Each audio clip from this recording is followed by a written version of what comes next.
Jésus parle de la Troisième Guerre mondiale et du va-et-vient entre fierté et condamnation. 3 décembre 2015. Parole de Jésus à Sœur Claire. Traduite et lue par Justine.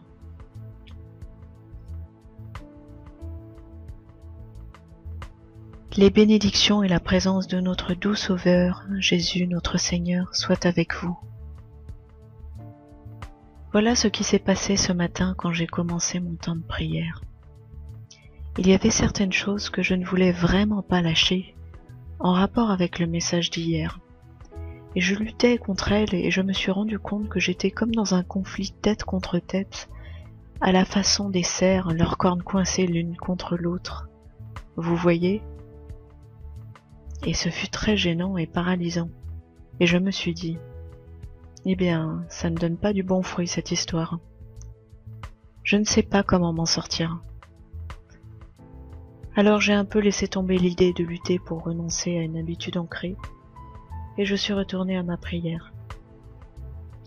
Alors quand je suis arrivée au message, j'ai commencé par lui dire « Seigneur, me voilà, usé et déchiré par mes passions.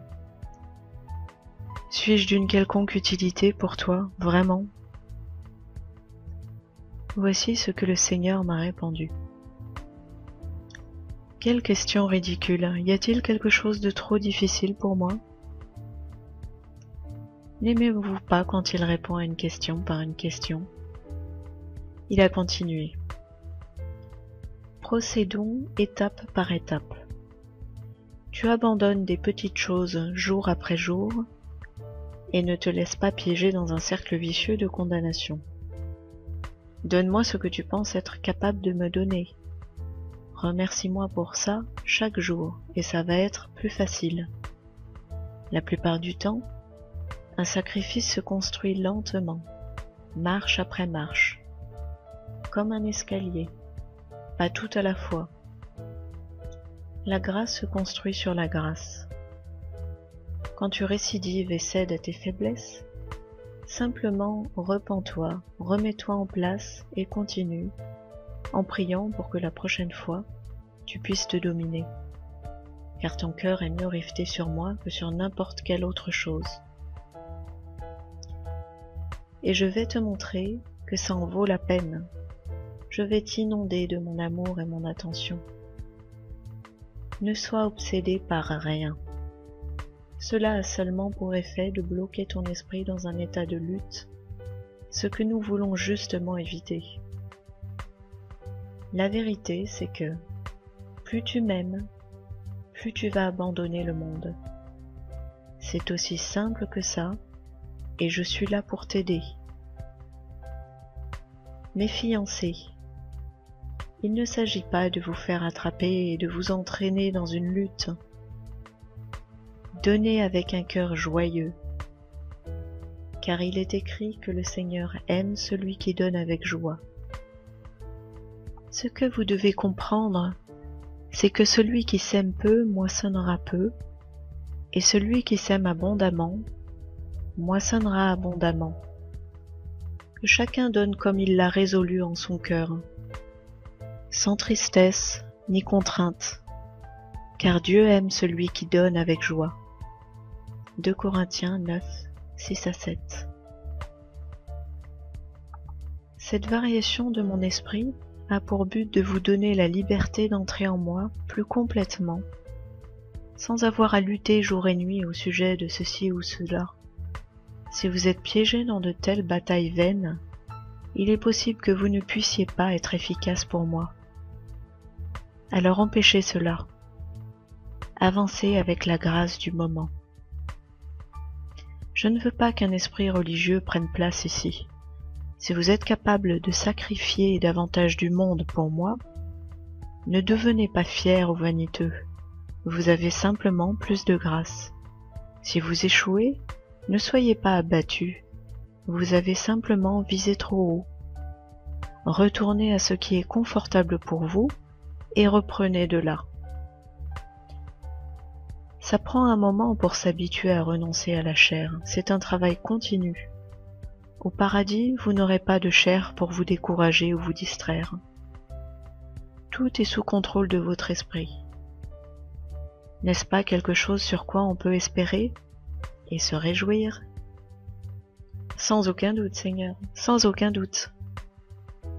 Eh bien, pour le moment, sache que j'apprécie et suis reconnaissant pour chaque petite chose que tu m'as offerte par amour. Oh, je suis vraiment reconnaissant. Pour certains, jeûner et se contrôler devient une idole ou un moyen de montrer à tous à quel point ils sont bénis.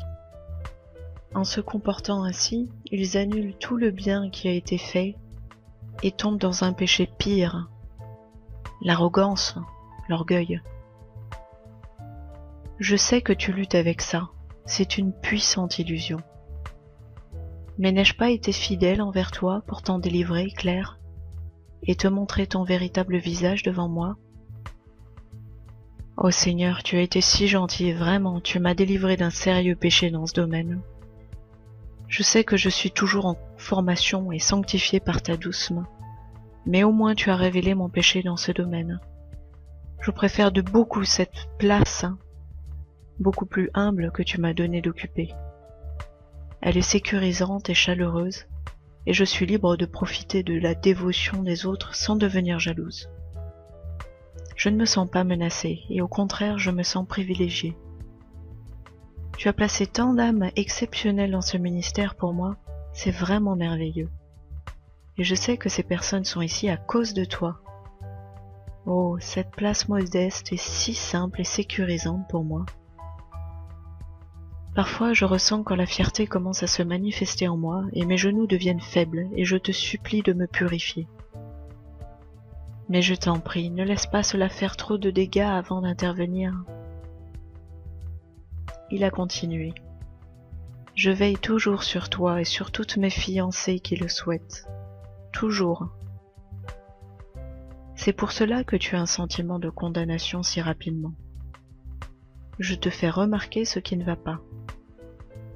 En une seconde, tu peux perdre le sentiment de grâce et tomber dans celui de la pire condamnation.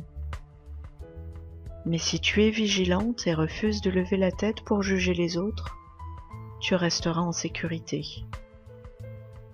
Je veux vous encourager, mes Heart Dwellers, à avancer doucement en étant bien conscient de ce mouvement de va-et-vient.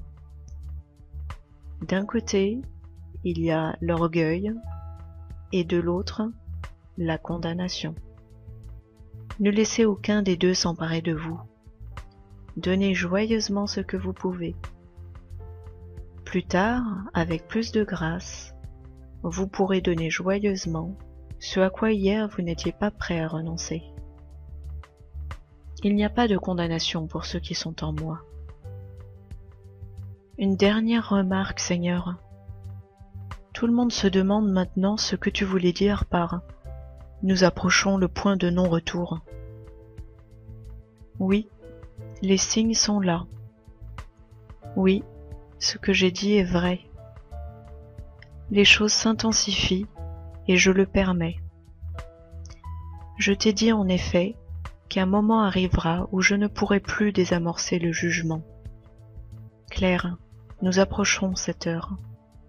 Jésus, ça m'est difficile d'imaginer que la vie telle que nous la connaissons va prendre fin.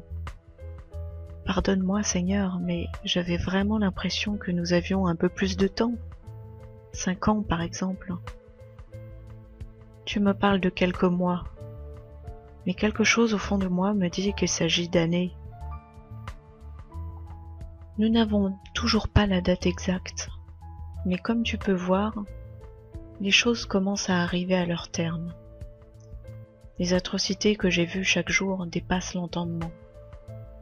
Mais sache ceci, je suis miséricordieux, et beaucoup n'ont jamais souffert la torture, car je les enlève de leur corps. Ils voient ce qui se passe d'au-dessus, ou bien ils me voient moi. Je leur épargne la torture. Ce sont ceux qui restent qui sont déprimés à vie et en gardent des cicatrices. Votre président est un homme intelligent, l'imposteur parfait. Maintenant votre pays est en situation d'autoriser l'entrée de Syriens en raison des traitements inhumains qu'ils ont subis. Comprenez bien cependant que c'est simplement un cheval de Troie pour permettre l'entrée de plus de cellules terroristes dans ce pays. Très bientôt, ils seront appelés à l'action. Cela aussi est un mouvement qui nous rapproche inévitablement du jugement de cette nation. Mes fiancés, je viens très bientôt. Ne vous laissez pas tromper ni endormir par cette fausse paix. Le temps de miséricorde touche à sa fin. Priez, priez beaucoup et intensément pour votre nation et pour le monde. Je suis si touché par l'attention et les larmes de ceux sur cette chaîne qui ont prié pour les victimes d'Isis. Je suis si touché et ému aux larmes. Je vous le promets, vos prières en ont délivré beaucoup. Ils ont rejoint le trône du Père et il a envoyé des anges pour protéger beaucoup d'autres innocents. Toute la gloire et l'honneur te reviennent, Père Tout-Puissant. Et j'ai ressenti le besoin de citer les Écritures, Jean 12, 27, 28. Maintenant mon âme est troublée. Et que dirais-je? Père, délivre-moi de cette heure. Mais c'est pour cela que je suis venu jusqu'à cette heure. Père, glorifie ton nom. Alors une voix vint du ciel. Je l'ai glorifié, et je le glorifierai encore.